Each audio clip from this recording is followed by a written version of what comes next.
अनुज से चोट खाने के बाद और भी ज्यादा खतरनाक हो जाएगी ये डिम्पी।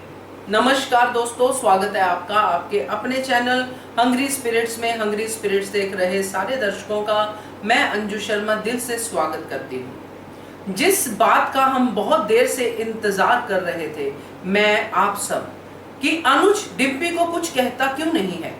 अनुज का अपना ही तरीका है बच्चों को समझाने का, उसी तरीके का आज प्रदर्शन देखा। मगर ये बच्चा वो बच्चा नहीं है दोस्तों, ये बच्चा ऐसा बच्चा है कि जिसको किसी का भी लिहाज नहीं है। आज इसकी एग्जाम्पल डिम्पी ने पूरी तरह से सामने रख दी है। इस सीन की बात करना बनता है दोस्तों, क्योंकि इस सीन के आगे, इस सीन के बाद इनफैक्ट जो होगा वो सच में खतरनाक होगा। चलिए चर्चा करते हैं। पहले वही निवेदन, जिन्होंने अभी तक चैनल को सब्सक्राइब नहीं किया है कृपया कर लीजिए। साथ में दोस्तों बेल आइकन दबाइएगा ताकि आपको हमारे वीडियोस के नोटिफिकेशन मिलते रहें। डिम्पी जो पहले ही बहुत ज्यादा बिगड़ी हुई है, पहले ही खतरनाक है। एक ही इंसान का लिहाज था जिसके सामने अभी तक डिम्पी ने अपनी बदतमीजी का प्रदर्शन नहीं किया था, जिसको डायरेक्टली उसने बदतमीजी के साथ जो है अपना रवैया नहीं दिखाया था। आज वो भी हो गया। हैरानी हुई, बहुत हैरानी हुई। मुझे तो बिल्कुल नहीं लगता था कि अनुज के सामने भी डिम्पी का ये रवैया रहेगा। मगर डिम्पी सच में कहां से आई है, कैसी है ये डिम्पी? क्यों इतनी ज्यादा जेलसी हो गई है डिम्पी को अनुपमा से? क्यों केंजल से जलती है? सिर्फ इसलिए क्योंकि वो लोग अच्छे हैं और डिम्पी अच्छा बन नहीं सकती?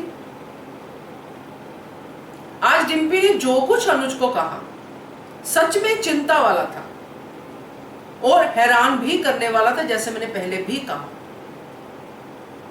अनुज ने बहुत अच्छे से डिम्पी की क्लास ली और यह बता दिया डिम्पी को कि अनुपमा उसके लिए क्या है, और यह डिम्पी पहले से जानती थी। डिम्पी ने इसी प्यार को तो बहुत ज्यादा सराहा था कि आपका और मैम का जो प्यार है उसको देख के सच में बहुत प्यार आता है। ऐसा प्यार मिलता नहीं है, क्योंकि डिम्पी खुद एक लव मैरिज कर चुकी थी और दूसरी उसने की है। मगर जो पहली लव मैरिज थी उसमें तो डिम्पी बहुत ज्यादा इंप्रेस थी अनुपमा और अनुज से, और जब पासा पलटता हुआ देखा डिम्पी ने, तो डिम्पी ने भी पासा पलटा और अनुपमा को कहना शुरू कर दिया कि ये काबिल ही नहीं है अनुज सर के, इसने तो अनुज सर को इग्नोर ही किया है। मगर आज डिम्पी ने क्या किया? अनुज के साथ आज तक किसी भी बच्चे की इतनी हिम्मत नहीं हुई है, तोशु को छोड़ के, कि जो अनुज की इस राय को, इस तरह की टॉक को, जो कि बिल्कुल कूल टॉक थी, 1-to-1 टॉक थी, कोई झगड़ा लड़ाई नहीं थी, उसमें इतनी बदतमीजी कर जाए। डिम्पी को अगर हम डिस्क्राइब करें तो 1 लाइन में डिस्क्राइब कर सकते हैं कि बदतमीज, क्योंकि वो सोचती ही नहीं है कि सामने कौन है, क्या है। सिर्फ अपना झंडा लेके आगे बढ़ती रहती है कि हम बच्चे हैं, हमें गलत समझा जा रहा है, हमने सही डिसीजन लिया, हमने ये किया, हमने भी वो किया, और इस चक्कर में वो समर की जिंदगी भी बर्बाद करती जा रही है। और आज अनुपमा के सामने भी ये बात आ गई है कि समर की जिंदगी भी अब डिम्पी के हाथ सुरक्षित नहीं है, क्योंकि डिम्पी खुद ही सोच समझ की जो है नहीं रखती है वैल्यू। अनुज फादर फिगर है डिम्पी के लिए, और ये फादर फिगर वो है जिन्होंने डिम्पी को उन हालातों में से निकाला जिन हालातों में डिम्पी के अपने घर वाले नहीं आए थे। और अब समझ में आता है कि क्यों नहीं आए।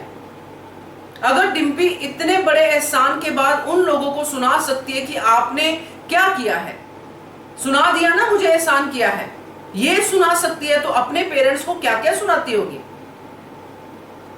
अब समझ में आता है दोस्तों कि क्यों डिम्पी के पिता ने डिम्पी को चेज नहीं किया। उन्होंने तो हाथ जोड़े होंगे कि चलो शुक्र है ये बला हमारे घर से टल गई। ऐसा लग रहा है डिम्पी के ये रवैये को देख के, और ये रवैया दोस्तों यहाँ पे ठहरने वाला नहीं है। कहते हैं ना कि जो इंसान सबके सामने नंगा हो जाए उसको फिर किसी की शर्म नहीं रहती है। आज वो हो गया है। शाह परिवार के सामने तो डिम्पी थी ही ऐसी, अब अनुज के सामने बोल के, अनुज की बातों के अगेंस्ट जाके, अनुपमा के अनुज के सामने बुराई करके डिम्पी ने साबित कर दिया कि अब उसको किसी का डर नहीं है।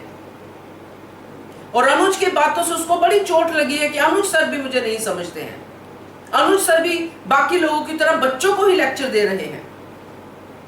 इस बात से अब डिम्पी जो है और खतरनाक बनेगी दोस्तों, और खतरनाक से स्टेप उठाएगी, क्योंकि अब डिम्पी के साथ साथ मालती देवी भी है, डिम्पी के साथ जो है बरखा भी है।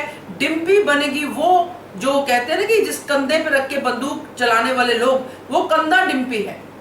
और डिम्पी इतनी मूर्ख है, इतनी मूर्ख है कि उसके हाथ में मोती है मगर उसको वैल्यू नहीं है। अफसोस होता है सच में ऐसे लोगों के लिए जिनको अपने ही गिरेबान के अंदर झांकने की जरूरत महसूस ही नहीं होती है। हमेशा दूसरों के गिरेबान में झांकते हैं, हमेशा दूसरों की बुराई करते हैं। बड़ा अच्छा लगा जब अनुज ने कहा कि बताओ केंजल में क्या बुराई है, क्या गलत किया है केंजल ने। तो डिम्पी ने कहा मुझे याद ही नहीं है, क्योंकि गलत किया ही नहीं है।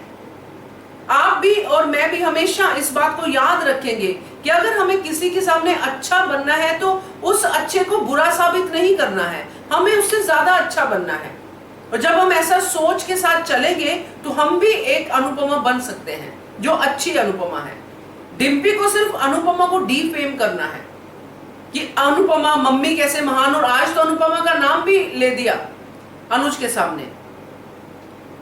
अब आप और हम सब सोचने पे मजबूर है सच में कि डिम्पी ने कितना अपने माँ बाप का नाम डुबोया होगा जब वो अपने माँ बाप के साथ थी। हम सब ने तो उसकी वो कहानी सुनी है जो भागने के बाद थी, जिसमें डिम्पी के साथ बहुत बुरा हुआ। इसके पहले डिम्पी कैसी थी, क्या करती थी, अब समझ में आ रहा है। और अब आगे दोस्तों मैं अगली वीडियो में बताऊंगी कि सबसे ज्यादा खतरनाक जो है कदम डिम्पी का क्या होगा, क्योंकि ये जो खतरे अनुपमा के लिए है वो तो है ही, मगर सबसे बड़ा खतरनाक कदम जो है वो डिम्पी का शाह परिवार के लिए होगा। समर को तो अपनी उंगलियों पे नचा ही रही है, आगे बहुत कुछ करने वाली है। तो ये जो डिम्पी है अब और खतरनाक बन के सामने आएगी, ये मुझे पूरी तरह से दिख रहा है, क्योंकि डिम्पी को अब किसी का भी डर नहीं है। आपका क्या कहना है इसके बारे में कमेंट करके बताइएगा। देखते रहिए channel hungry spirits. Thank you so much. Subscribe to our channel by clicking the subscribe button. Click the bell button and enjoy the latest uploads from our channel.